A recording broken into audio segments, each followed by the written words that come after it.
What's poppin', peeps? Welcome back to the Peep Lounge, where today our guest, sitting at over 3,000 subscribers on YouTube and over 10,000 listeners on Spotify, rumor has it that she hides her face because she's scared her smile might light up a room. Ladies and gentlemen, Miss Keetheweeb.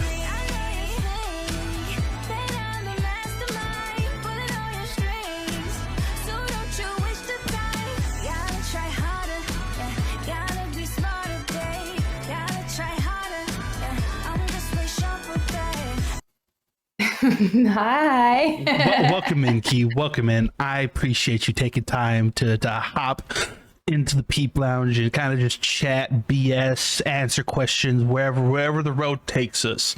This episode, I appreciate you for being down and being willing to just chat it up. I appreciate you.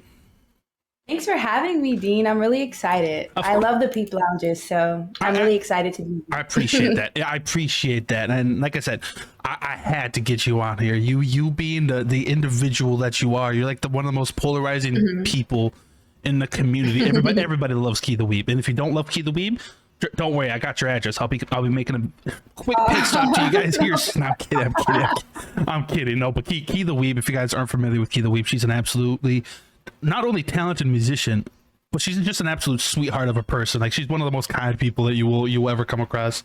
And I had the opportunity to meet for the first time Key at NPC this year. So, and let me just tell you, one, I will say she's a lot. I could cut this out if you want me to. She is a lot shorter than I thought. Than I thought. Stop it. But at the end of the day, she was genuinely one of the most nice and just sweet people that I got to meet that weekend. So again, it's an honor to have you on here, Key. But I normally start these off, Key, the same exact way. I like to hear everybody's little origin story. So how did you wind up into the Nerdcore community, and or if you want to go even farther back, how did you just wind up as the talented musician that you are now? Ooh, okay. I'll tackle the deeper origin first, and then I'll get the Nerdcore. Yep. Okay, so I grew up in a very music-oriented household. Like, everybody had home studios, in the early 2000s. Like, all of my uncles, all of my mom, they all were into music. Yep. And as a kid, I was just around it. So I didn't really see it as anything, like that I would be interested in. It was just a part of my life that I just, okay, they're in the studio. It was just second nature. Cool. It was just second nature to you. Yes. Yeah. Yes. And I wasn't a recording artist as a kid. I started off doing pageants, musical theater. Wait, really? You were in pageants? Oh, that's fantastic. Yes, I actually I won one of them out of like 6, but we don't have to talk about that. I was a kid, right? Yeah. Had fun. Of course. And that's the important part. Absolutely. It's a great way to build confidence at a young age and show yourself that you can go for what you want and learn how to accept a no or a second place and still keep going. Because, of course. Yeah, a lot of people, they don't get that at a young age. And so when they get older, they bounce around and, they don't have that durability to just stick to it. And that's one thing that, like, being in pageants instilled in me. And also, I really liked singing in choir at church. I was a youth choir member at my church, and I did a lot of solos there. And that's where I got my confidence in singing from. So I was one of the people that started off singing live. I didn't start off, hey, I want to make music. It was like more of a, okay, I'm singing at church this Sunday, or okay, I'm singing at the pageant, know. And so it went from that to where by the time I was 14, everybody in my family knew that I could sing. At every family function, they're like, hey, come on, sing, baby girl. Like, they would pull me into the living room and just like all surround me and be like, show us what you got. And it was so embarrassing. It was so embarrassing. And I was like, please, I don't want Like, I don't to. want to. I just want to go play my Nintendo. I feel that. I But feel yeah. that. Yeah, so fast forward, got into high school, started doing musical theater. And that's where I really fell in love with telling a story through music. Musical theater is a little different from being a musician, but it definitely showed me how to convey emotions with my voice and what I'm trying to get across. So that was pretty cool. And then I got out of high school and I didn't do theater again. Damn. And so college for me was talent shows. Oh, Talent shows. gotcha. Were they like school run for the talent student shows? voice. Yes. Oh, yes. really? It was a Okay. I university didn't have talent no show. school or anything like that. Like, I wasn't a part of anything like that that had like cool talent shows like that. That's cool. That's cool. I like that. Yes. And I had the type of mom, she was so supportive. She was like, I heard there's a talent show. What are you singing? She was just always like it wasn't a case of if I was going to do it. It was like, what am I going to do? Damn. That's cool though. That's cool though that your mother supports you in your musical endeavors. 100%. And I ended up getting the Student Choice Award at my university for most talented vocalist, female vocalist. Damn. And that's crazy. that was pretty cool. Yeah, no, that's cool. That's I was cool. like, you know what? I might need to drop a song. Everybody knows that I can sing. I know I can sing, and I love doing it. So I'll just go ahead and start making music. And so I started doing little small things on SoundCloud with my friends in an anime server that I was in. And fast forward a couple years later, none of it actually went on platforms. We just joked around and made stuff. But then a few years back, 2020, 2021, so Taishi, Taishi. Yep. He was like, Key, there's this thing called Nerdcore.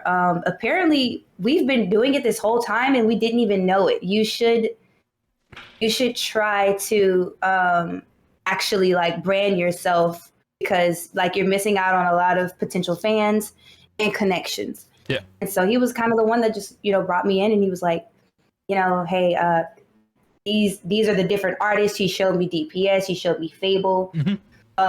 Game Boy Jones, really the main people that people know whenever they first figure out Nerdcore. And it was really cool. I loved it. I fell in love with it. I was like, I love anime and I love making music. And I don't see myself being happier doing anything else. I want to try this. And so I gave it a try. My first song went really well, and the community was so supportive. They were like, Key, I love this song. You sound so good. And I was like, this is my first song. Who are all these people? and I guess you could say I found out like about lower Nerdcore, which is basically all of Nerdcore, I guess. I don't know. Like not necessarily like lower is all of Nerdcore, but I found out about the people that weren't DPS, that weren't, your McGuires and your Fables. It was the community, the family of Nerdcore. And, they just inducted me right in. Suyo was the first person, right? Shout out to Suyo. He's such a cool guy. Dude, fun fact. It seems like for like the past like 5 episodes, Suya always just gets a random mention and the people are just crazy. Because he is him, bro. That's my bro for real. Yeah. Shout out to Suyo. He's him, for real. Shout out to Suyo. He was like, hey, Key, I really like your music. I think it would be dope if we worked together. I want to introduce you to some of my friends in the community. And we just hit it off. And I started meeting more and more people and making more connections. And the rest is history. Hell yeah, dude. And shout out to Taishi too for giving us the blessing that is Keetheweeb. So if you guys are wondering, like, oh hey, who do we have to thank to be able to enjoy good Keetheweeb music? Solteishi. I don't know if he'll watch it. I don't know if he'll watch this, but Solteishi, if you're watching this, shout out to you for bringing us one of the most beautiful voices that people have ever heard in the community. Oh, thank you, Dean. I stand on that. I'm about giving people their flowers. But no, that's super cool though, and that's really cool that you kind of always just had like that musical, like in like that music in you, with like your family being so ingrained with music and stuff like that.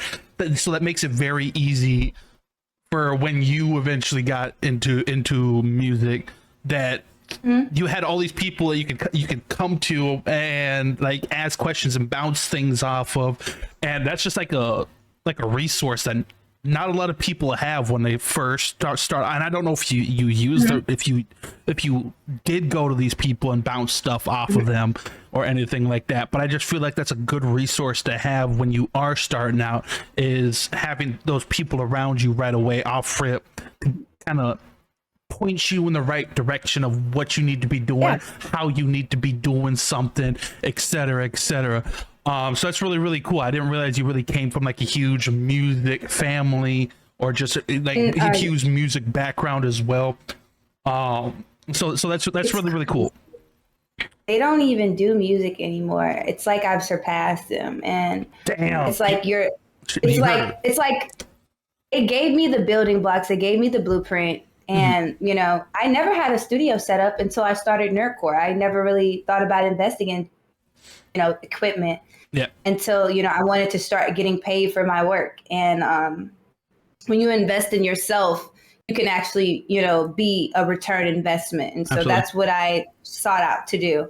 And with the quality that I bring, and, you know, I give my hardest work when I get a commission. Like, I don't, you know, just give anybody anything. And, you know, I did a lot of free work, Dean. I did a lot of free work. Like my first entire year in Nerdcore, I don't think I charged for like the first 6 months. Really? That's like 20 different songs that I'm just popping on. I know.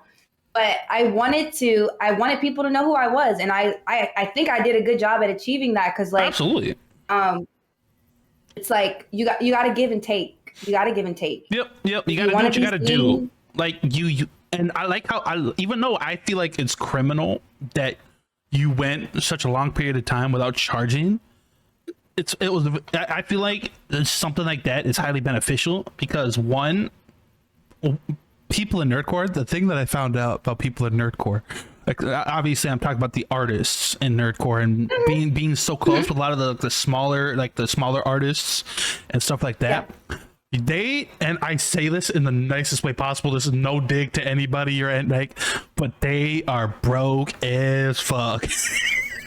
And so they don't have just like money that they can spend to get all these cool artists on tracks and stuff like that.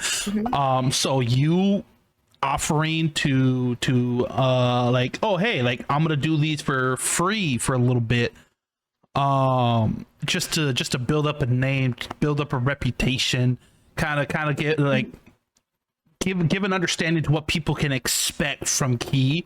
And then from there, once people like were aware, that's when you started like locking in. Okay, I'm gonna charge this, and this, and it became more of like a I'm not gonna say you're an extremely prominent name, but you're very well known within the community, like very well known, and you've built a solid name for yourself within the community. So I feel like I said, even though I feel it's criminal that you didn't charge, I feel like it worked out the best way that it could have in your case.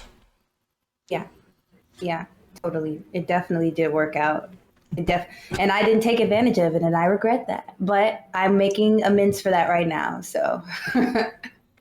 But another thing too, and obviously, if you're familiar with Key, you would know that she goes under this whole faceless, like she never shows her face. And she does her best to try to hide her face if there's photos or if anything like that. Like you will not see her face on the internet. Like it's just not possible. So I was always curious, like, why did you choose to go that faceless route? Like, was there like a defining moment? It's like, oh, I want to do it like this, or did it just kind of that's just how it happened to be? Like you didn't even plan it, and now it just kind of stuck. So my first couple of weeks of doing Nerdcore, my face was on my Instagram account. Really? really. And a couple of people caught a little glimpse of it because she did a cipher, and my first Nerdcore verse ever was on that cipher, and so that was how everybody, first found out about it. Mhm. So I know for sure 954 Mari had seen me. Anybody that was kind of hanging around that anime meme type of clique, they would know what I looked like already. And I can count on like two hands the people that are in Nerdcore that like previously knew. Yeah. And it was very interesting because I got to a point where I was like, okay, I know how women are treated in certain anime communities, and Mm. um, they get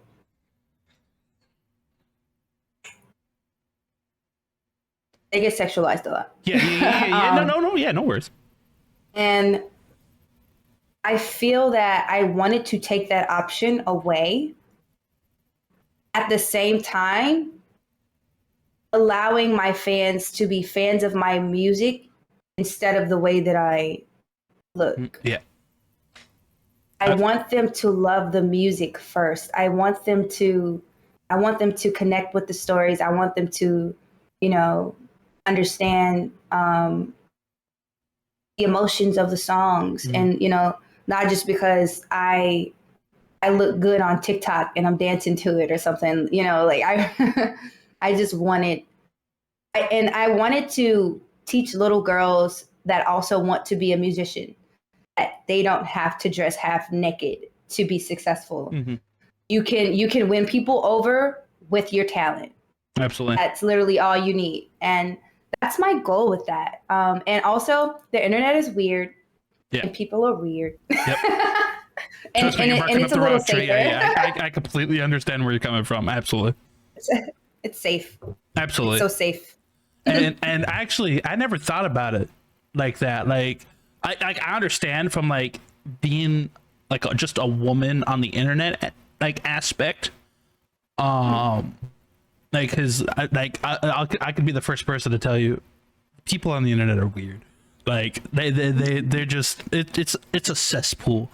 But with the whole like you want people to fall in love with the stuff, the music and the art that you put out, and not necessarily like you want people to love what you do and not necessarily just keep tabs or listen because what they think just about you, right?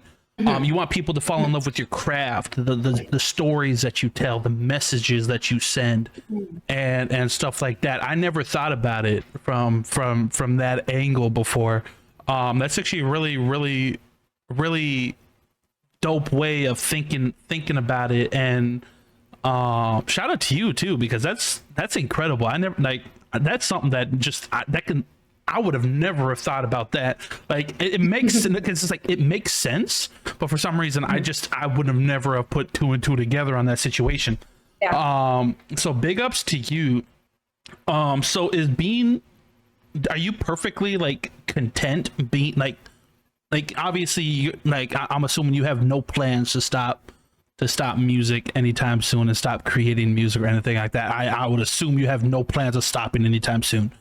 Are you perfectly content just remaining like faceless for that whole remainder, or is there maybe like a period of time where you would be more comfortable like maybe not even like showing it often, but just like, oh hey, this is what I've like, maybe just like a photo or something, or are you perfectly just content being faceless for like your whole career as a musician? I think that once I get to a certain point that feels like a big enough milestone for me, I think I'll have made the point that I want to make, while also maintaining my wholesomeness and maturity, and just basically still keeping that same, those same morals intact. A family photo here or there, or a wedding photo, is something, I would share those things, of course. Yeah. And but as opposed to like thirst trapping for an extra click or two. Like I'm not down for it. Yeah. More power to the people that do, because that's the industry that we live in, True. That's what fuels it. But yeah. So I'll show my face eventually. It just won't be on a promotional level, Yeah, like you might like have like an Instagram account where you might post the occasional stuff like that, but no, that's super dope. And like I said, I respect it because honestly, correct me if I'm wrong here, because I'm doing like on the fly thinking. I feel like you're the only person in the community who's really got like this whole faceless thing going. And like I said, correct me if I'm wrong. So it also, in a sense, makes you stand out and brings a certain curiosity and allure to you as a musician, because it's always just like there'll always be that lingering, just like, dude, like, oh, Keetheweeb makes such good music. I like, and most people they like to be able to put like a voice to a face or something like that, but obviously you being you, they can't do that. So it just ignites this sort of mystique also around you and your name as well, which is really, really cool, and adds like that extra layer with your music and just you and your brand. So like I said, respect to you for doing that, and hopefully this like you said, hopefully this paves the way for anybody in the future. Like, you don't need to be all over the internet, all this stuff, whatever, blah, blah, blah. Have people fall in love with your craft first. Fall in love with like the messages that you're putting out, the stories that you're telling. Have people focus on that. Obviously, you want people like to fall in love with you as the artist. Yeah. But the internet will always, and I don't think it'll ever change. The internet will always be a weird place, and just and there'll always be those weird people. And that's just unfortunately one of the many unfortunates in life.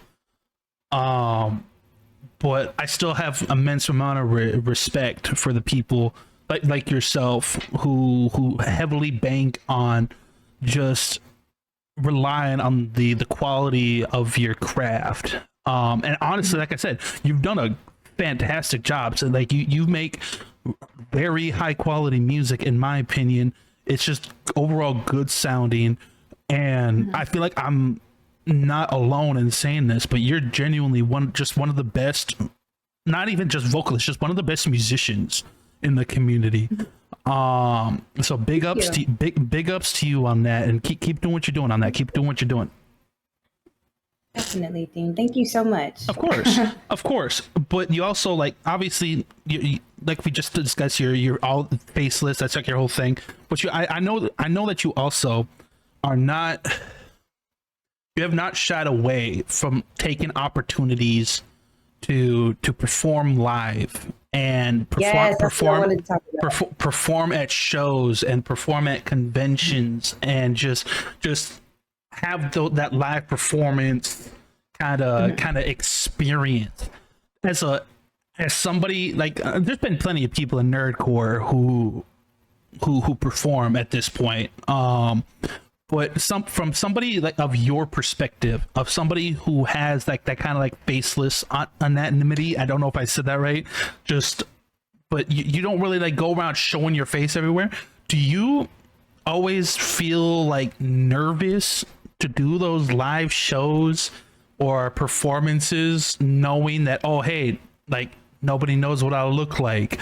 Like, is there like that always that lingering thought in the back of your head at all whenever you get ready to do a performance, or if you get offered or you apply to perform? Totally. Before I get on stage, I tell myself there's a possibility that I'm done. There's a possibility that I'm cooked. Yeah. And because of that, I have decided to start brainstorming on a custom designed face covering. Something that allows me to sing, but also maintain my anonymity. And I didn't know that. I actually did not know that. I think I said that right. But I'm brainstorming. I need to come up with a plan, because it's a very pressing matter. you know, everybody has respected my wishes so far, and I really thank them for that. You know, if anybody's taking a picture with me, you know, they'll blur it out or color it, or you know, they're very supportive of my decision for my face. You know, especially my close friends like Mix, Gino, of course, Dizzy, Earl, shout out those guys, of course. Yeah, everybody, they do a great job at it, and I appreciate them. But I can't rely on that forever. So, before I pop back out and start doing performances again, I need to make sure that I have a signature Keetheweeb performance facial cover up, however it's going to be. I mean, I was thinking of doing like some silver plated like half mask that like only shows like one corner of my lower face or something. I don't know, just something cool, you know, just something next level. Yeah. So you really be innovating out here. Yeah, I really want to show like the future of music in a way, and just almost present myself as you know, the faceless singer. And which I really I respect the hell out of. Thank you.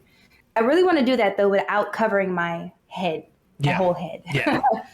Because everybody wants to see the fro. I was gonna say that might be difficult, because meeting you live and being one of the handful of people who have seen Key and what she looks like.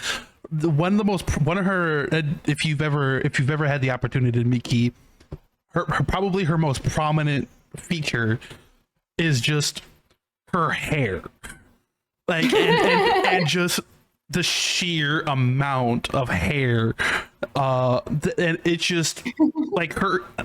I don't know how to explain it, but it's just like that's like the first thing. Like I was just like, damn. Like, because obviously I knew like I've seen, like, obviously, like you said, like the blurred out face pictures, so I kind of had a rough idea of like what you look like, but seeing just how thick and just how big your fro was mind-boggling, because it's just like tiny human big fro, like, you know what I'm saying? I'm kidding. No, you're not kidding. Stop it.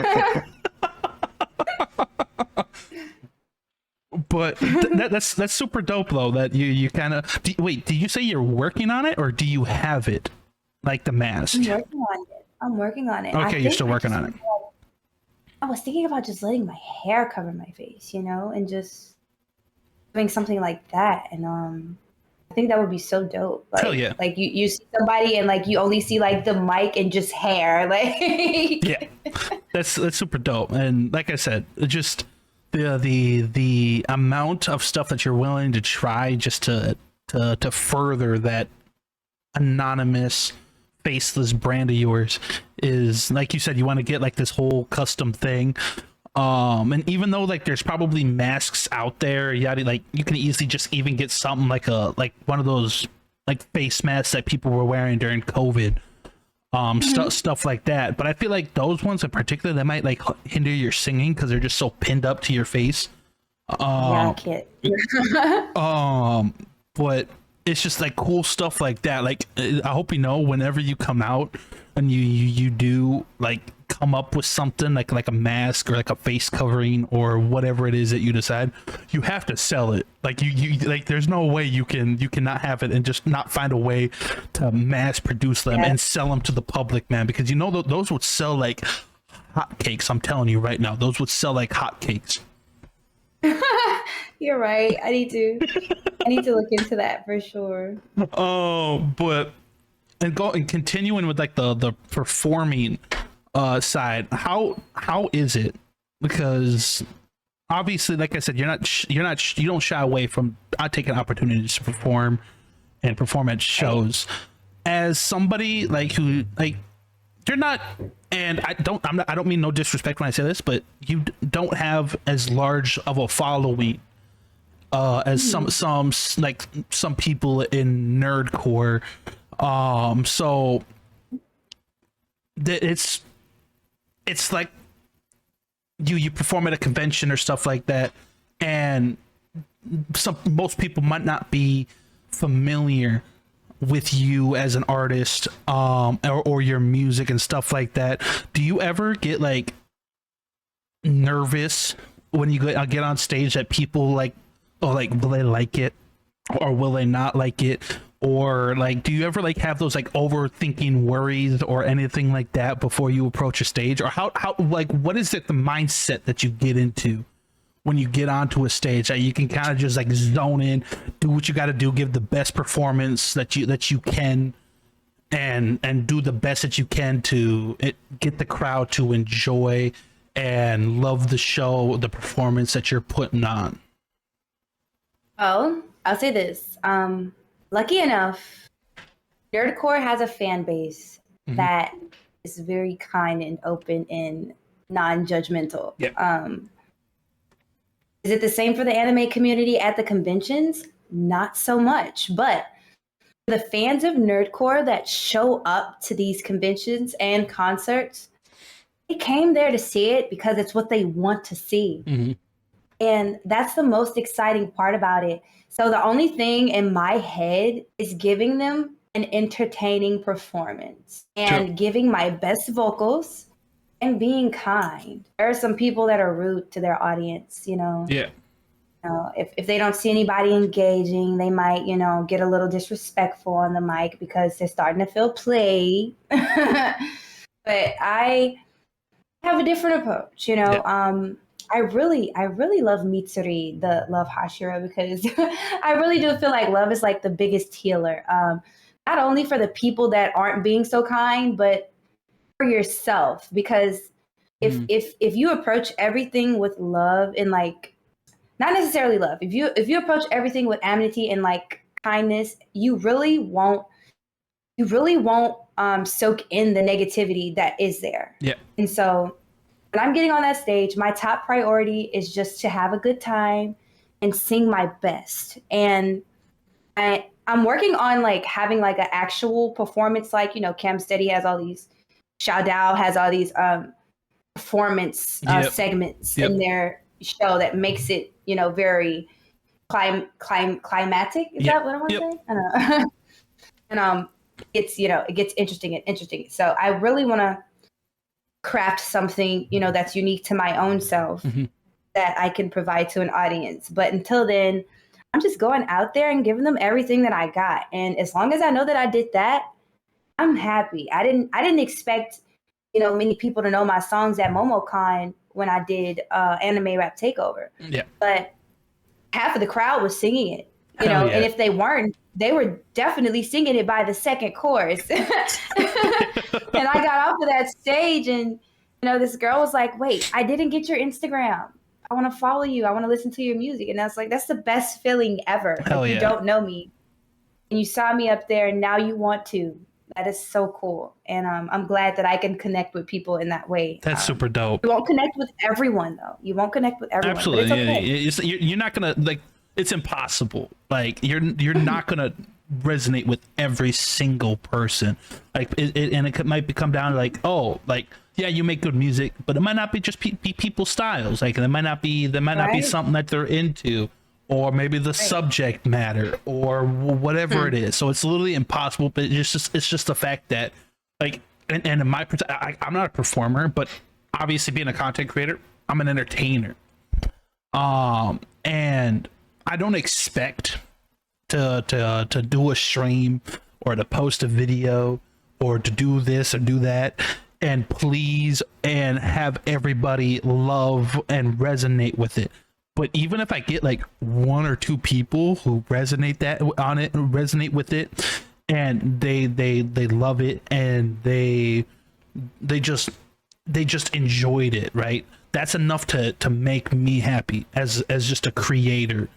And I'm going to assume something like that is exactly your way of thinking as well, where it's just like just knowing that, hey, there was somebody out there who resonated with it, and that's all I needed. Like that one person was all that I needed to fuel and keep me going.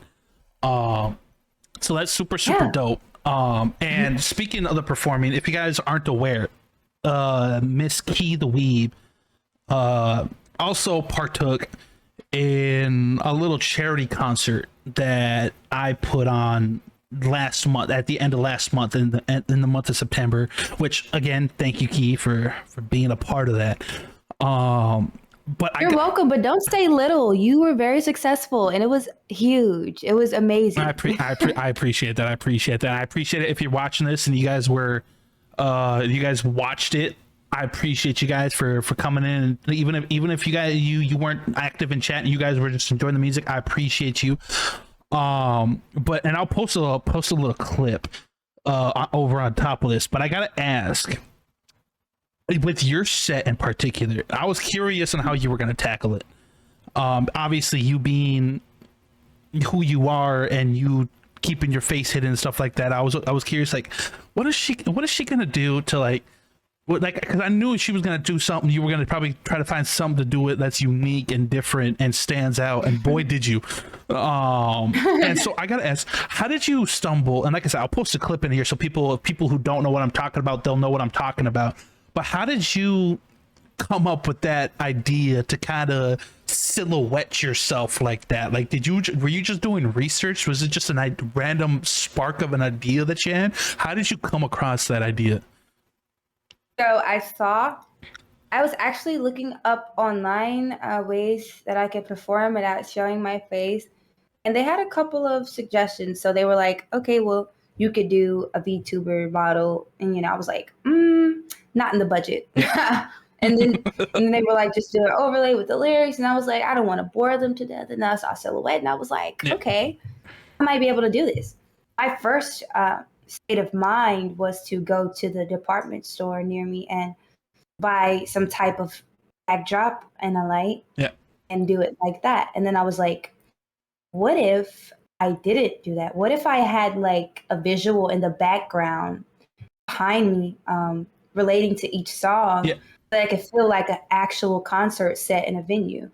And I got the idea I just grabbed my camera just to see how it would look. And I was able to figure out the aperture setting on the camera, how much light to let in order for it to give me that look of a silhouette. And I was like, oh my God, I did it. I was like, my TV that I record music on is too small. My monitor is too small. So I was like, Mom, I'm only fitting like the bottom half of my head in this video. It's not working.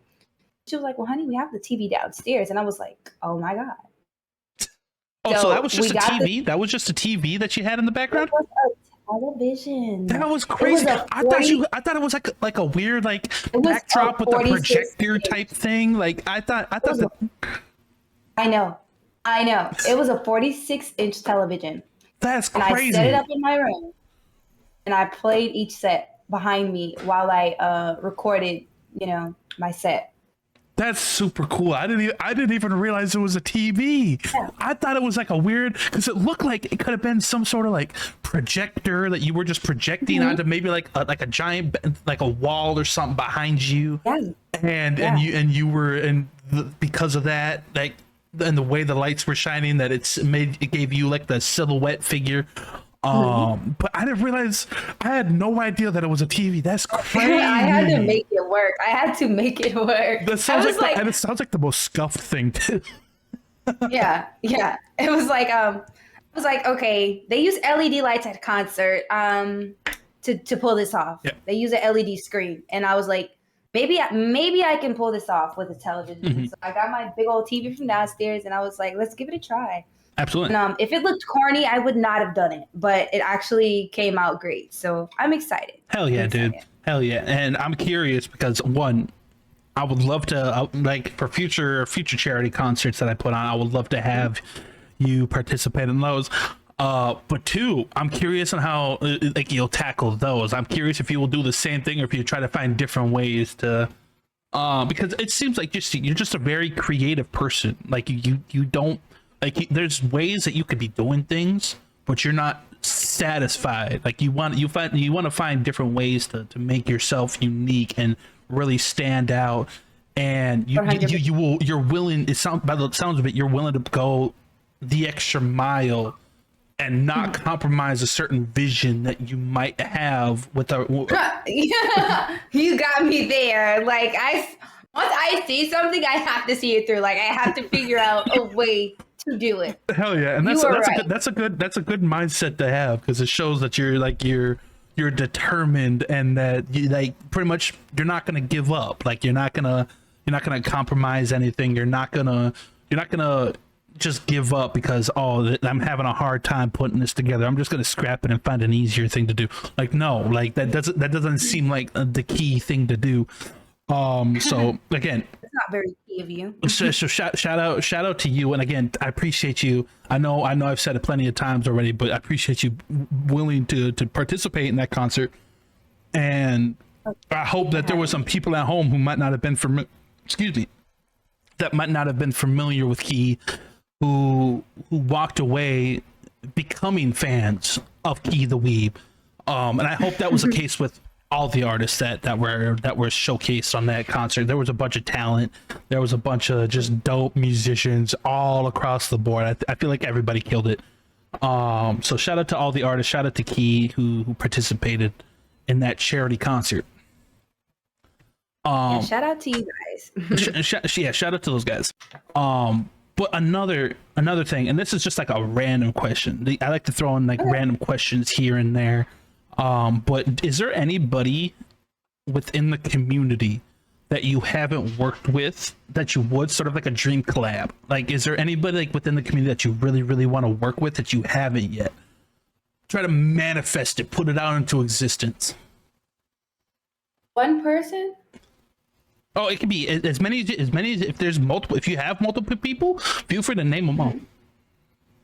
Okay. I really want to work with.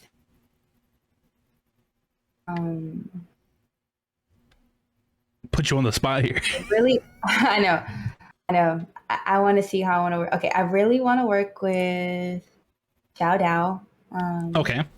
That's inspires valid. me a lot. He's so talented. Absolutely. I mean, how can you not? You know, Absolutely. He's insane at creating hooks, and I would be interested to see what we could make. I know he's done stuff with McGuire, so it'd probably be along the lines of something like that. Yep.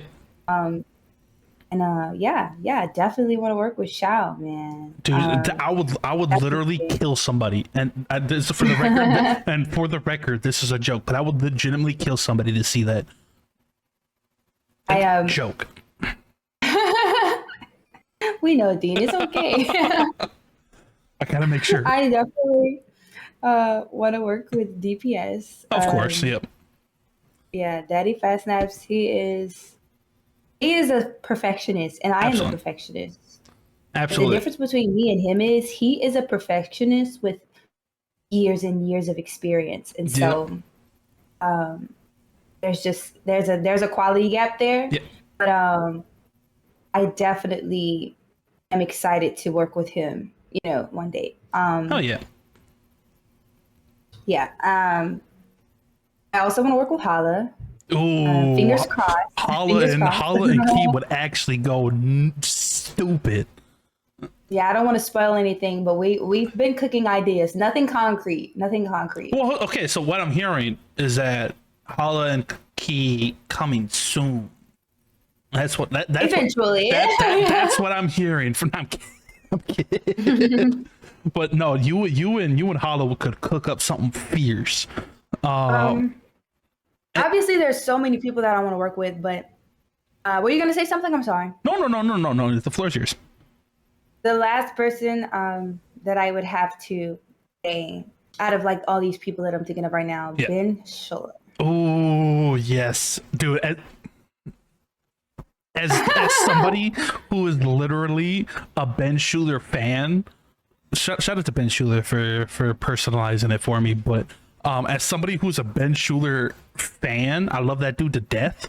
I would literally, I can't say it on a camera what I would do to see you collab. I feel like you guys could make an emotional banger. Like just some like introspective type stuff. Like, oh, dude, I'm already picturing it. Like, you got to do it now. You can't tease me like that and not do it. Like, Ben, I'm gonna literally post this clip to Twitter. I'm adding you. You got to make it happen. I'm kidding. I'm being so serious. I'm being so serious. I need that. I need that injected into my veins. Yeah. But no, those are some fire dream collabs, if you could call it that. I don't feel like they're dream collabs because I feel like those are collabs that can definitely happen down the line. And it's also because I've asked that question to a couple of people before. The way you answered them, like you gave way more unique.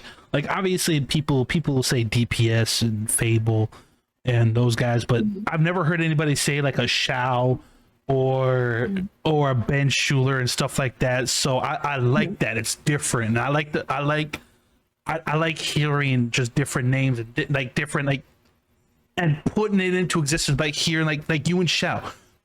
On paper, you would not think to put you and Shao together. Right. But I feel like if you guys manage to come together and start cooking up something, you guys can make magic. And it's stuff like that too, because and this is an opinion. This might be a hot take, so I apologize. I feel like Nerdcore nowadays lacks that kind of, what's the word I want to look for? I don't want to say like unpredictability, but it's just like we don't see like weird features like that. And I don't mean weird in like a bad way, but everybody kind of works with like the same group of people that they're comfortable with. And there's no disrespect to them, right? Obviously they've worked with those people because they know what they're expecting from those people. Like they have that experience working with some people. But man, like a DPS and Key first time collab would go crazy, man. And you can't tell me that it wouldn't. And just like invoking that kind of stuff and livening and freshening things up and getting different features that people might not have seen before or even have thought of before. I love that shit. I love being surprised seeing somebody like, oh hey, oh shoot, so and so's a feature on Fable. Like, oh shoot, I gotta check this out. It makes me excited to peep that track. Again, that's just a personal opinion. That obviously we don't have to agree, but that's just my opinion on the matter. So hearing you mention like different names like that, I like that. I like that. I think you and Shao could really cook up Shao if you watch this. I'm trying to manifest. I'm trying to manifest for Key here. Oh, manifesting. But to continue on, Key, as you know, and as I do with all of these Peep Lounges, I take to social media and I garner questions from fans, from other artists, just pretty much anybody. And we ask the internet's burning questions or just random topics that they want us to talk about. And I have assembled a few of them here right now for you to answer or for us to talk about. Oh, I'm scared. By the way, have you seen these questions? I glanced at them. I really didn't. I can't name one of them right now. Like I can't. Okay, perfect. That means I'm putting you on the spot with all of these. But this first one comes from somebody we're all familiar with. Everybody here is familiar with. Comes from one Ty Weezy. Ty Weezy. Shout out to Ty Weezy, another talented musician in her own right. But she says Key has accomplished so many things in such a short period of time, from Evo to performing at Nerdcore Days to Combo Breakers. What are some future goals for her, and what is she doing to help make sure she gets there? That's hard. I mean, putting you on the spot. The first part is easy, but the second part is hard because it's like, oh, okay. So my future goals for what I'm doing, obviously, is to have some passive income off of what I'm doing. Like, of course, I love music and I'm doing it because I love it, but I also do want to become financially independent, using my talents. And that's a journey. And the steps that I'm taking to get there, I guess you could say, it's consistency. That's one thing I've lacked that would have gotten me much further by now. I'm going to step up my consistency. I am going to start working with artists that are bigger. I've been scared to put artists that are bigger than me on my channel. It's like a very nerve-wracking thing. Like, you don't know what they're gonna say. You don't know how they're gonna reach back out to you. You're gonna be like, yeah, man, I'm gonna need 3K. And I'm gonna be like, not to sound like one of these broke nerdcore artists, but I don't think I have 3K for you. Oh, but no, not to sound like you brokies, and I'm kidding. Yeah, no, it's all cool. It's all cool. But yeah, I've been scared to reach out, and it's just being at NPC kind of opened my eyes to just how cool these people actually are. Mm-hmm. They were all once in my shoes. Yep. Building towards their empire, building towards their income, and building towards their fan bases. They were all there at some point. True. I hate to say it, but the blueprints are there. Very, very true. That's the one thing about Nerdcore. The blueprints are there, and a lot of people don't really discuss it that much. But I mean, they'll get on the timeline and they'll literally tell us, just keep dropping. Yep. From all of the artists that are on Twitter, some of them say, hey, focus on quality, or hey, focus on drops. But the main thing is to keep dropping. That's what I've heard from all of them. Yep. Keep dropping and keep trying to get better. And that is basically my game plan. Absolutely. to achieve the goals that I want to achieve. You know? Yep. I feel that. And that what you just said about just dropping and having that consistency, that doesn't even apply to just being a musician. Like, if you're watching this and you're not a musician and you're just some sort of creator of any kind, whether you make YouTube videos or you stream or you do whatever it is in the creative field that you do, like, if you're trying to grow, let's just say you're trying to grow as a YouTuber, just drop videos. Like, they don't need to always be the best quality. Just drop. Make sure you're just being consistent. Make sure you're just being consistent with your uploads and stuff like that. That's just some stuff that literally anybody in a creative field should take and listen to, because that is the key to growth in literally any creative field. Just because it just helps get your name put out there and put in front of people who might not have been aware of you beforehand. And just having your current fan base or your current listener base, it gives them something to latch onto until your next one. They don't have to wait, and I'm not calling anybody out in specific, but they don't have to wait another 2 months for another drop. Like they can latch onto a drop while they wait for the next drop in a few weeks. It's just overall the most beneficial thing you can do is literally just drop.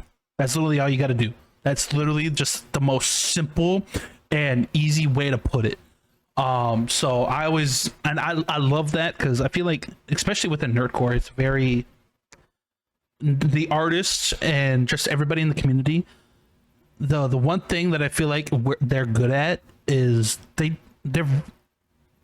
share like advice.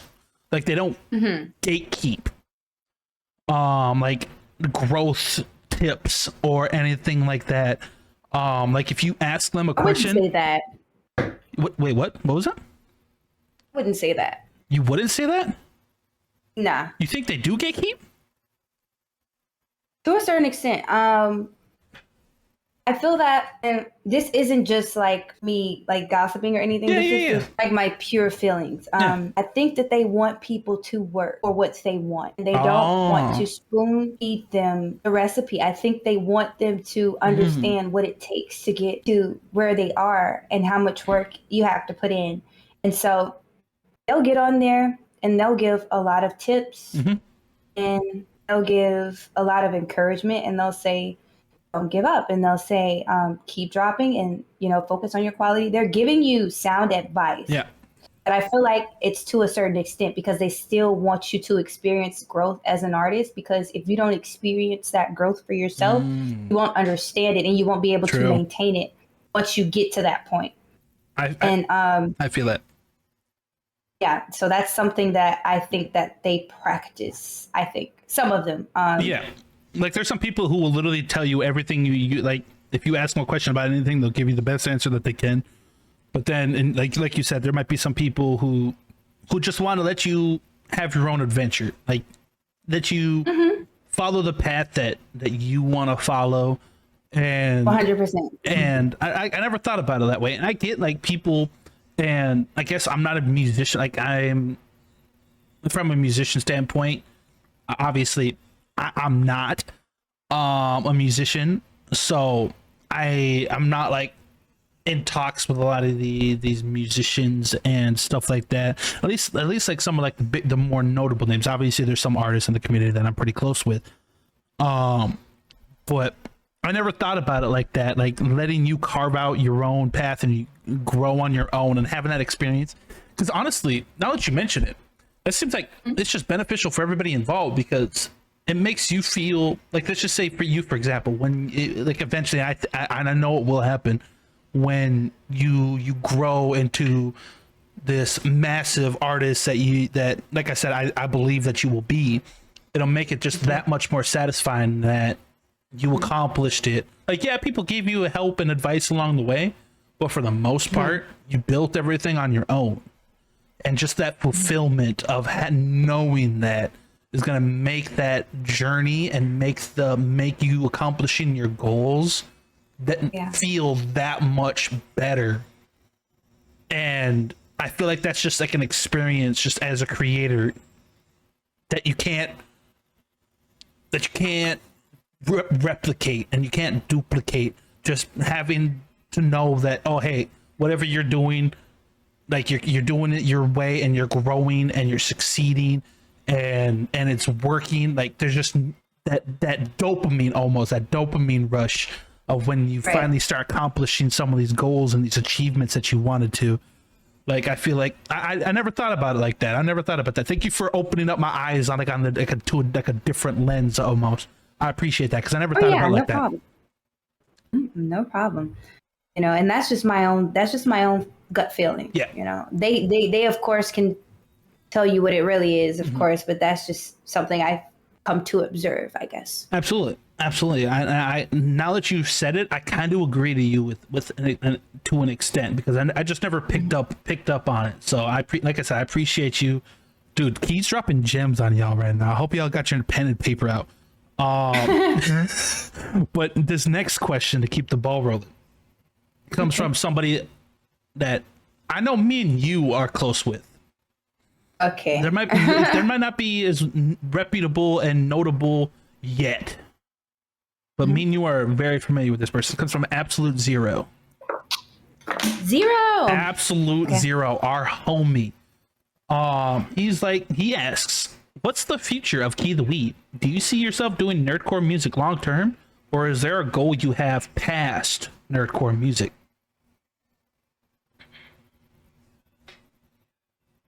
So the music that I make, I'm very specific with how I create it. Yeah. It's not your typical nerdcore-esque. If you were to hear it, you wouldn't immediately relate it to anime. You might relate it to something else. Yeah. You might hear Ayana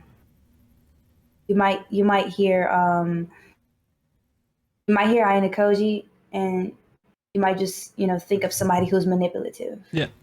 Somebody who plays with people's feelings and emotions. Or you might hear my song that dropped today, and you might just think of a girl who's got killer looks and a killer heart. And, even though it's a Mitsuri track, it's like it can also be about a woman that just kills it every single time. And, she's still in hearts. Yep. Killing it. Yep. And that's the nerdcore music that I enjoy. Just stuff that has like that double meaning. I like that. And I think that it contributes to my answer, because I want to create music that everyone can listen to, not just fans of anime. That is my main target audience, and those are the people that I serve. However, if it reaches beyond that, I'm completely fine with that. However, I don't think I'll ever depart from, unless I do a separate artist, you know, Keetheweeb is Keetheweeb. Yep. She's a weeb, and you know, she's all about her anime, her movies, her TV shows, games, video games, and yeah, that's my long term. Keetheweeb is definitely something that's here to stay, and it'll always be related to the shows that I love, and Absolutely. I'll always find a way to connect that to the real audience and fans who either relate to the feelings or the character. Absolutely. And like I previously said, I didn't want to go too in depth because I know you were in the middle of your conversation or middle of your point. But I enjoy that kind of music out of the nerdcore community where, like, yes, like it's nerdcore, it's made within the nerdcore realm. Like if like, and I know somebody who's really good, like there's a lot of good art people who are good at doing this, but just like let's just say, for example, like you said, your Mitsuri track, for example, right? Like the one that you dropped, well, at least at the time that we're filming this, it came out today. Yes. But you said that, okay, it's a Mitsuri track, yes, right? For the people who listen to it, they can listen to it and be like, okay, yeah, this is Mitsuri, right? But at the same time, there's always that like double meaning where somebody can, like some real life, like you attach some like maybe like a personal aspect or just some like real life stuff that people can latch onto. I'm not saying people can't latch onto like a song about Mitsuri. I'm not saying that at all.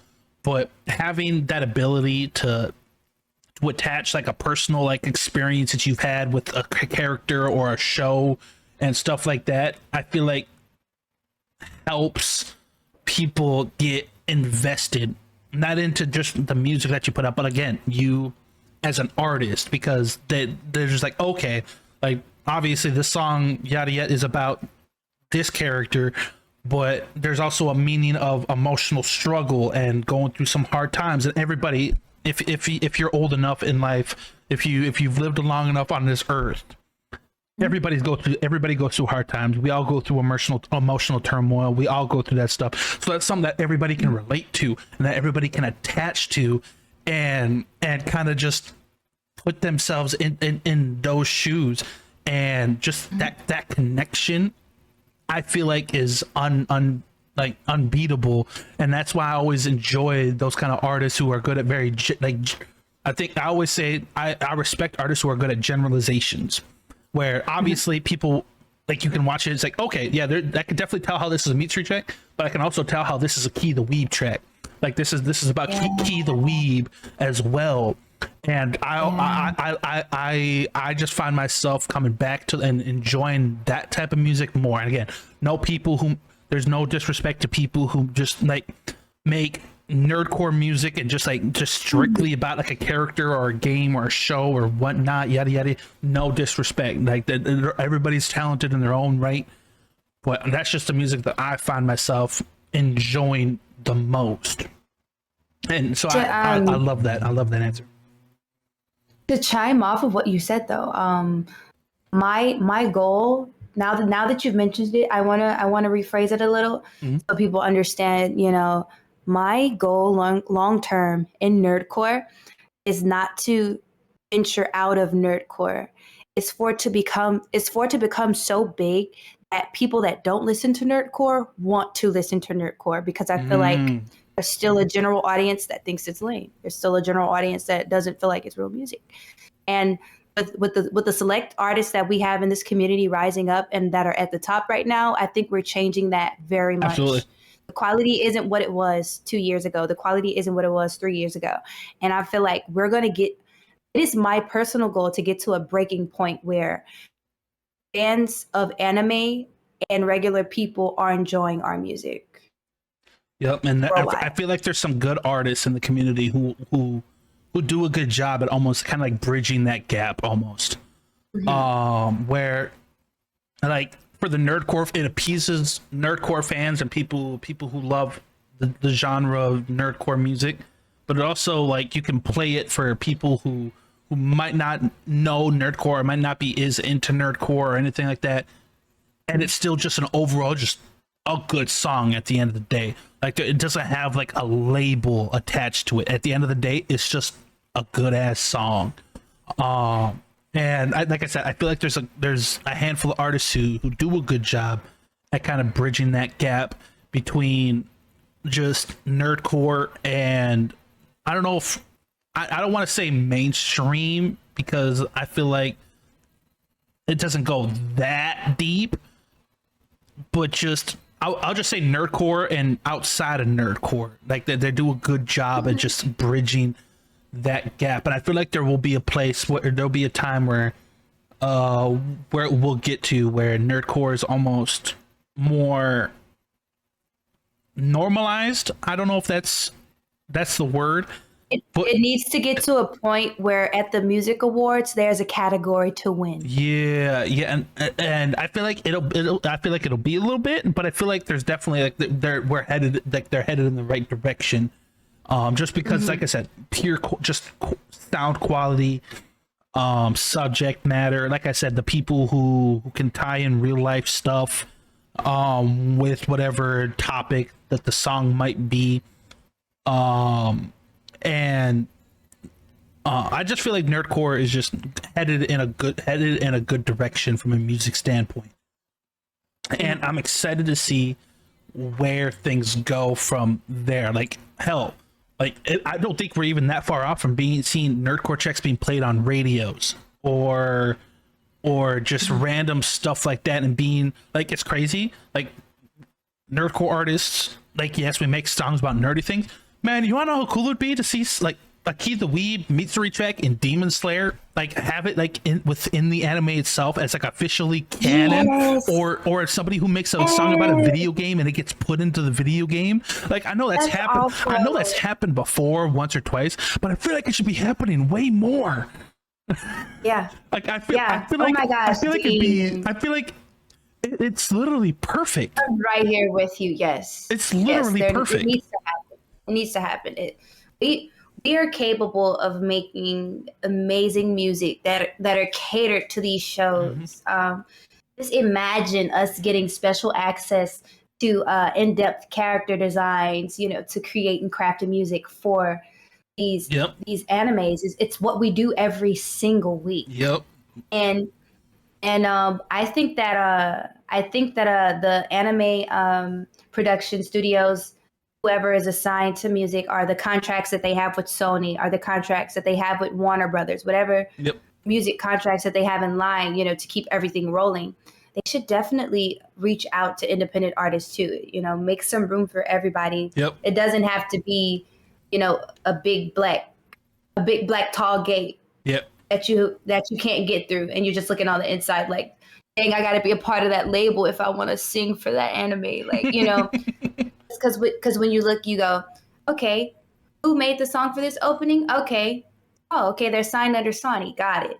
Yeah, it's just an automatic handout Absolutely. for them. This is your job assignment, and I feel like I think they see us. They definitely see the higher ups, and it's gonna happen independent. It always happens independent. The creators that make content on YouTube, they get a lot of views, like your Glitch, they're giving us spotlight and they're giving us our flowers. True. The labels and the animes are not going to give us our flowers until they see other people doing it. Yep. It's like, and if nobody else is doing it, they'll keep ignoring it. I feel. Yep. Sadly, they wait till somebody else says something in order to, really look into it and say, oh, that is a good artist. Maybe I do want them to do this opening or this. It's crazy, but that's the way it is. And hopefully it changes. And, there are independent artists getting these huge opportunities. True. For their favorite anime shows. Absolutely. And I agree wholeheartedly. Because you want to know, like for the longest time, you want to know how many people were saying, dude, any Divide music song, you could literally just turn it into an anime opening. That's just like, you want to know how cool Divide it would be? Is so good. I want to work with Divide. You want to know just how cool it would be to like shoot, there's this new anime that's coming out. And Divide fucking music is playing the opening of it, dude. His voice, his mix is just pure perfection. I can't see it any other way, dude. I feel like it'll happen eventually, but I'm just surprised that It hasn't. It just hasn't happened as often. Like you got people, and then you got people like companies that like sponsor people to make these songs. More prominently, if you're aware of like the current state of nerdcore, you might see a lot of like Hoyoverse like sponsored stuff, like Honkai. I'm seeing the video games tap in. Yeah, and just like you might see a lot of just like sponsored stuff, which is cool, right? Nerdcore artists are getting their bags for those. But I don't know. I just feel like it'd be really cool to play a game or have like watch an anime or something like that, and like an artist that you listen to on a frequent basis is in the soundtrack or is the opening or the the closing theme or just a part of it in some way, shape, or form. I just feel like that would be the coolest thing in the world. And not only as a listener who's a fan of all these artists, but just as a community and from the artist perspective, to know that their hard work and the stuff that they're doing is reaching that level where it's being attached to something like that. And I just feel like it'd be highly beneficial for everybody's growth, just for it's just a win-win situation. And I'm just dumbfounded that it hasn't happened as much, bro. Man, somebody got to make it happen. Somebody got to make it happen. Yeah, somebody make it happen. Absolutely. I hope that they tap in and use us because we are here to be used. I'm just kidding. That's a crazy line out of context. That is out of context, crazy. Oh, but no, shout out to Zero for sparking that conversation, because that was a good conversation. Yeah. Shout out to Zero. If you guys aren't tapped in with Zero, what the fuck y'all doing? But this next question, Key, and I'm not gonna lie, this was the thing that I was looking most forward to. Just because this might, and I mean this genuinely, this might be one of the best questions that somebody has ever submitted. And I mean that like on no meme shit, like on some real levels, like real life stuff. Okay. But this comes from, and shout out to this person again. Me and you are highly familiar with this person. This comes from Hypotoria. Hypo. And Hypo asks, as a woman who makes nerdcore music, would you say that your gender has made things more challenging for you? And in parentheses, given that nerdcore has a large number of male artists compared to female artists. And if so, what are some ways that you've had to overcome those challenges?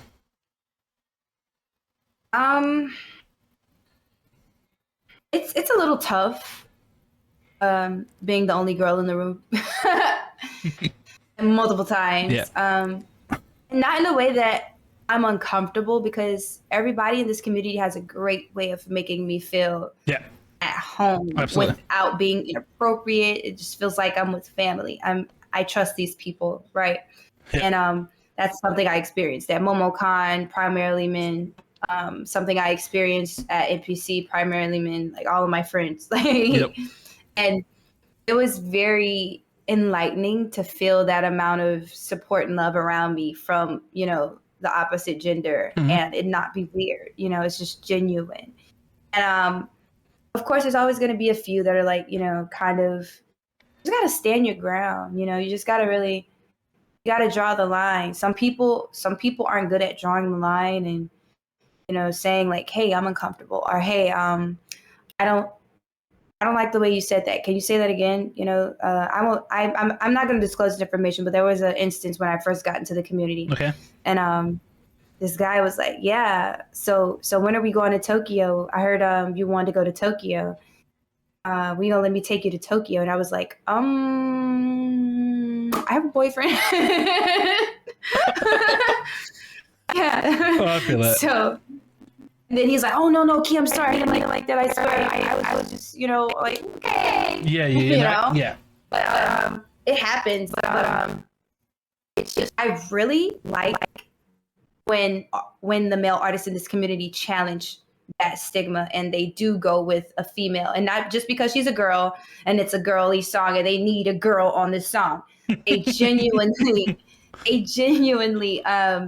want to try something different by adding a Hala CG or by adding a Keetheweeb or a Tai Weezy, Yep. It's just, or Nina, Yep. They feel like this song needs Nina. Let me hit her up because I know she would do well on this instrumental.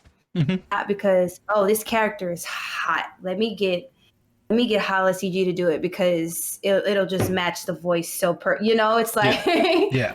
it can be weird at times in that way. And that's a conversation that us women have had amongst ourselves plenty of times. And so yeah, it does mess with the opportunities a bit because of the styles of music that they tend to do. Yep. I don't no shade, but I don't see Pesto Pete reaching out and being like Key, you want to cook? Like I don't see it happening because it's just two different things, and that's completely fine. If it does happen, awesome, I'm all for it. But of course, it's just one of those things where it's a difference in style, and unfortunately, it'll lead them to make a different decision most times. Of course, I feel that, and I was just super curious because I never, when Hypo put that down in my replies, that was one of those questions where it's just like, again, I never thought about it until it was said to me. I was just like, damn, yeah, I guess there is kind of just more like, and again, I don't mean this in a bad way, but there's just, nerdcore just seems like it's very male dominated. Like there's just a lot, like the men to female ratio. It's a 90-10. 90-10. Yeah. And it's just I never processed it, right? Because I guess I don't go around thinking that. To me, it's just everybody just dope musicians, right? That's just how I've always seen everybody. Right. But so I was curious, and I'm ashamed because I could have asked a couple of people this beforehand in previous episodes, but I was just so curious from somebody like your experiences and your perspective, like what you thought and your experiences knowing this information and what you do to kind of continue to push yourself forward and try to grow. And shout out to Hypo too. Also, I got another question from Hypo before we thank him. And this is still along the same lines of the previous one. He's like, do you have any advice for any aspiring female nerdcore artist who may be just starting out? Invest in equipment. Invest in invest in a mic that's made for music recording. Don't get a mic that's made for gaming. A lot of women make that mistake because they're already gamers and they sing, they stream. Those mics are not made for music. They're not as warm, and they're not going to capture your voice the way it needs to be captured for these songs. The sound is going to come through very harsh and very funnily, unfortunately, and it will be heard, whenever the engineer is trying to mix it and cater to it. So and just my starting studio was under $150. And I feel like anybody could do that. Anybody balling can on do a budget. That. I'm still balling on a budget. Yeah, I'm still balling on a budget, but we're not gonna talk about that. I'm getting monetized. You gotta do what you gotta do. Getting monetized. I just want to say I got monetized on YouTube, and I'm feeling very good about that. I have to apply. I'm not there yet, but I want to drop one more song next week before I apply, so they won't be like, let's go. Keetheweeb fans are eating. Let's fucking go. Yeah, no, they're eating for sure. I just don't know who I want to sing about from the Amazing Digital Circus. I'm not doing the main character. Damn, he said the main character. He said the main character a bitch. I'm sorry. No, I'm just kidding. I mean, I just want.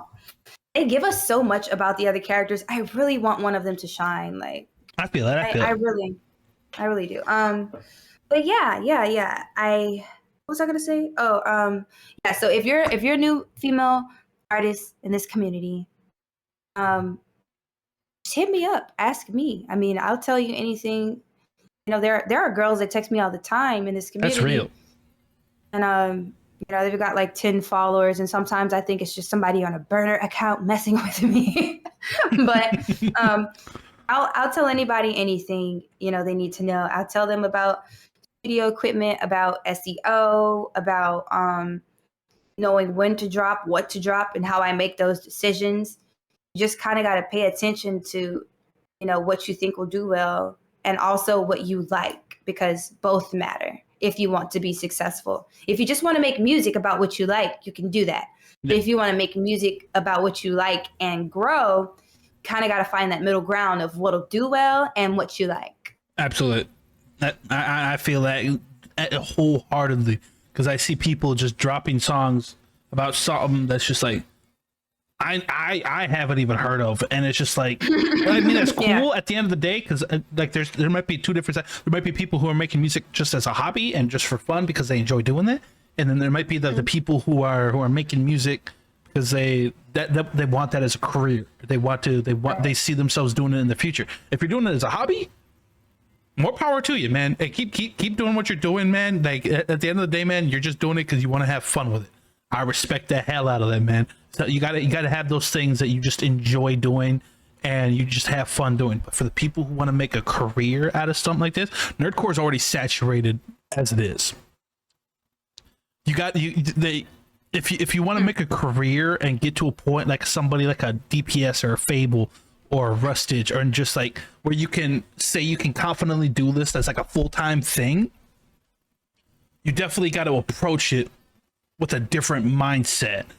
And I feel like a lot of smaller artists want to make it music their career, but they don't think about it from that aspect, and it bugs me a little bit, because I know that these guys are like passionate about music. They want to make it with their music, but then I see them, whether it's a song about like a completely obscure anime or something like because I've been doing content creation for like 4 years now, so I know a lot of stuff about what works and what doesn't.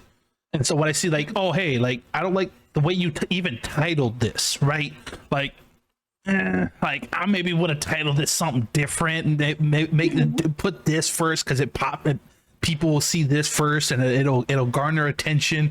But like I just feel like a lot of people are lacking in that department in terms of just the mindset of what they're thinking about, and the steps that they want to take to get to that point where they can say that they make music full time. So if you're watching this, like I said, just hit up Key. Don't just spam her DMs. No, I'm kidding. Don't harass her. Don't harass her. Necessarily. Don't harass me, please don't. I literally will not open your request. That's anyway, crazy. if you're just starting out, just don't copy the upper artists, because you need to be original. Absolutely. I'm sorry. I'm so sorry. Like you have to be original. It's cheap to copy somebody else's work when they put years into their craft. It's cool to notice what they do and understand why they made the decisions that they made. Like you're noticing that DPS made this drop. Kind of ask yourself, well, why did he decide to do that? And why did he decide to do that type of song? Mm-hmm. And that'll help you make the same decisions when you're organizing in the future. So you're not necessarily copying. Yep. You're just understanding the more tenured professionals, from their point of view. Absolutely. I agree wholeheartedly. I do something, and again, I'm not a musician. I just speak from a creator standpoint.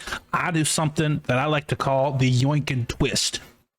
I've mentioned this before. No, this doesn't sound right. I know it doesn't sound right. But hear me out. So if I see another creator, whether it's in my space or a bigger creator or whatever, and I see something like, okay, they do this like really cool concept or this really cool idea, or they do something that I feel like I could enjoy.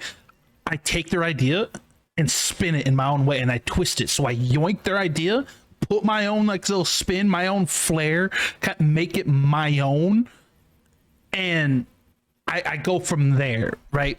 So it's just like I see what other people are doing, because obviously, like you said, you like looking to see what other these bigger artists are doing. Why are they doing this? Is it popping off? Is it doing really good? Okay, what can I take from this? Oh, okay, yada yada yada. I'm gonna take that. I'm gonna attach myself to it, make it more me, make it something that's just obviously not a carbon copy. You got to be original, but just put your own spin on it, put your own twist on it, And that's just something that I've always found works for me.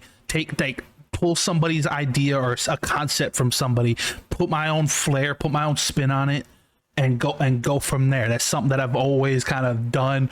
And actually, if this is completely non-nerdcore, but I actually got that idea from a big content creator named Ludwig. People might have heard of him. But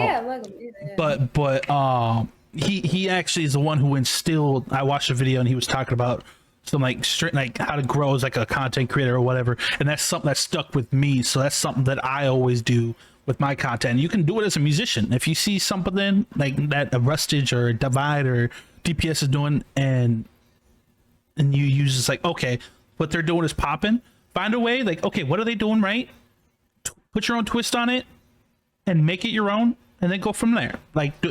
Just obviously you got to have that original, like he said, you got to have that originality, because like I said, nerdcore is already so saturated as it is. There's already so many artists trying to make music, and it can be very hard to stand out. And one, being original helps you stand out, because it's like, oh hey, this person's making a style of music that I haven't heard before in this space. So obviously you're just going to be automatically fascinated by it and draw attention. And then two, being original, obviously you can put more of yourself when you're original, right? If you're just trying to copy other people can tell.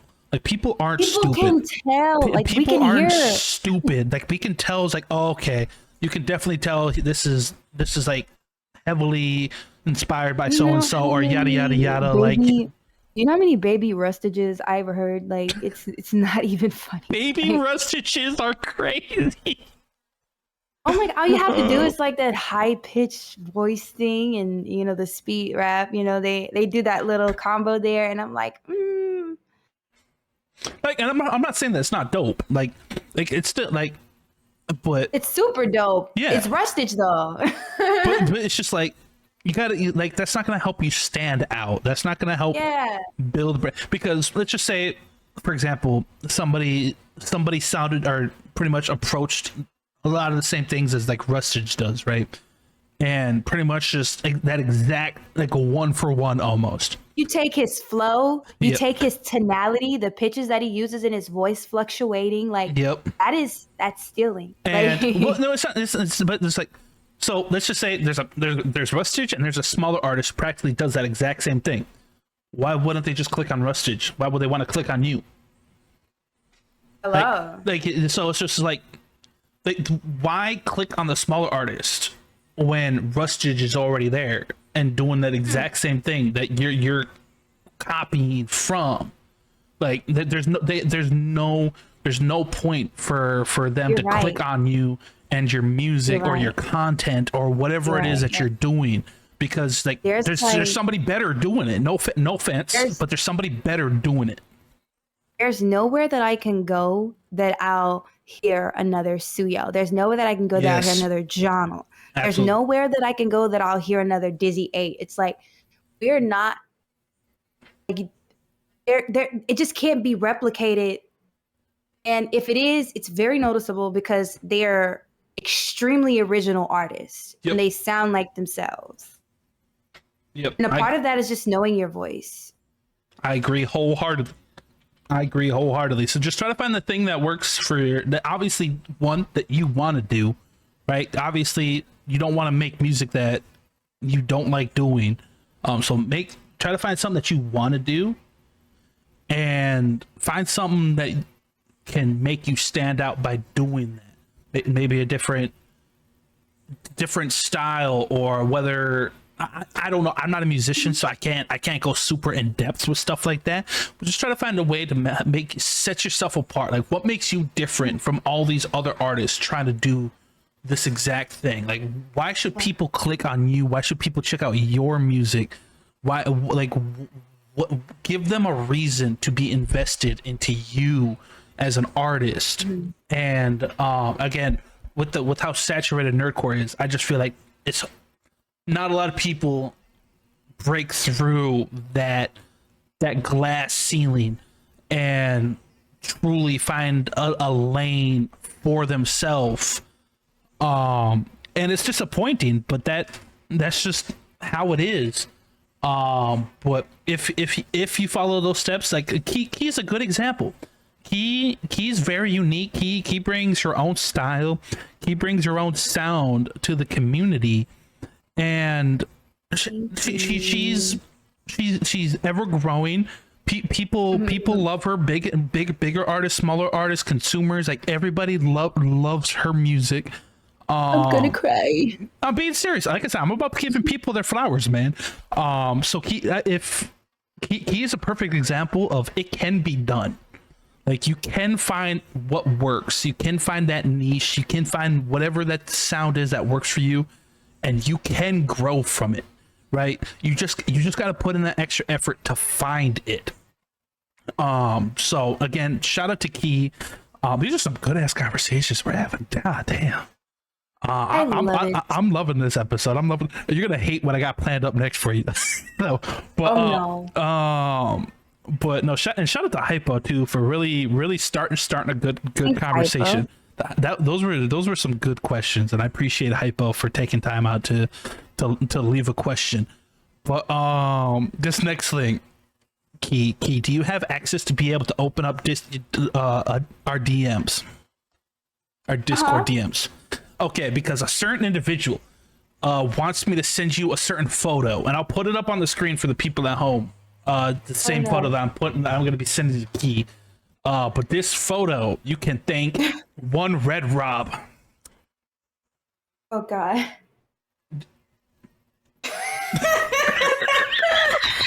Rob, please. Oh my gosh. Rob, why? Why are you like this? Rob is a one-of-one character. He is. So what do you think of it? I hate it. I mean, I'm sorry. You hate a dog? No, I don't know what I'm looking at, Dean. I'm so honest. I think I see eyes in a mouth. I don't know. It's a dog. It literally says a dog. I don't know. I don't think that's a dog. You got the minion blanket in the background. It's got whiskers. Am I tripping? I think it does. Either that or that's just a really shaggy dog. But I wanted to end off all the questions with that. Just a nice little lighthearted fun. So shout out to Rob for providing us that photo. For context, Rob kind of provides a lot of the Rob taking better pictures. I don't even think I think Rob just pulled it off the internet. But oh no. But Rob has a history of just sending random weird photos whenever I post to Twitter, just taking question requests and stuff like that. So shout out to Rob for being dedicated to the bit. But Key, that's kind of all I have. Everything cooked up for you for this episode. So what I like to do, take some time. The floor is yours. Tell the people at home who might not know where to find you, what you got cooked up, anything. The platform's yours. Literally, you could talk about whatever you want. The floor is all yours. Hi guys. Thank you so much for listening. As Keetheweeb, that's KeetheweeB on all social medias and platforms and DSPs.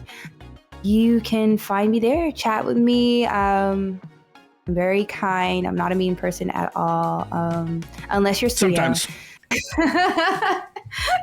My music is gonna be dropping much more frequently. If you're a fan and you're listening, I'm coming. Like I'm gonna be doing it. I'm doing the thing. I'm doing the thing. Yes, so ma'am. I appreciate you for waiting this long. And if you've never heard of me, I make anime music that fuses with the real world and real world emotions that are portrayed in anime. And it's just great for fans and non-fans alike. I really hope that you do get to listen to some of it if you haven't, and check out Dean's channel because he's amazing. Don't do that. If you've come across this, check out his channel on Spotify. I hope you all have a great night, and thank you so much for listening. Of course, and shout out everybody. Give a round of applause for Key, because like I said, and I mean this wholeheartedly, Key is genuinely just she's a sweetheart. Like she's genuinely one of the sweetest individuals that I've come across in my time in the community, and she's just so kind and just so positive. She's like a giant ball of sunshine, pretty much, if that's how you want to say it. So shout out to her. She's a talented musician as well, obviously, of course. We only bring talent onto the Peep Lounge. Shout out to her, and I appreciate you, Key, for taking time to stop in, talk BS a little bit, get into some serious conversation. I appreciate you. If you guys haven't, like she said, go check her out, all platforms, all like YouTube, all that jazz. Go show her some love. I'm gonna need you guys to go out to whatever your streaming platform is, like your music streaming platform is, run up all of her catalog, and then when you guys do that, rerun it all back up, because she needs the money.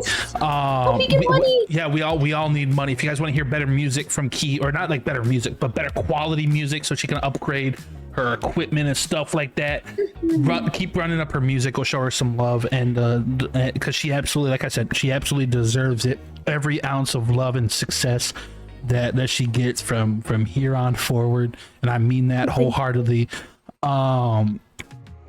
But yeah, that's all we got cooked up. Again, everybody, thank you guys for tuning in. Make sure you guys go show love to Key. Thank you for hopping in here. Make sure you guys are staying safe, taking care of yourself. Tell a loved one that you love them, because at the end of the day, you just never know. And I shall see you guys in the next episode. Peace.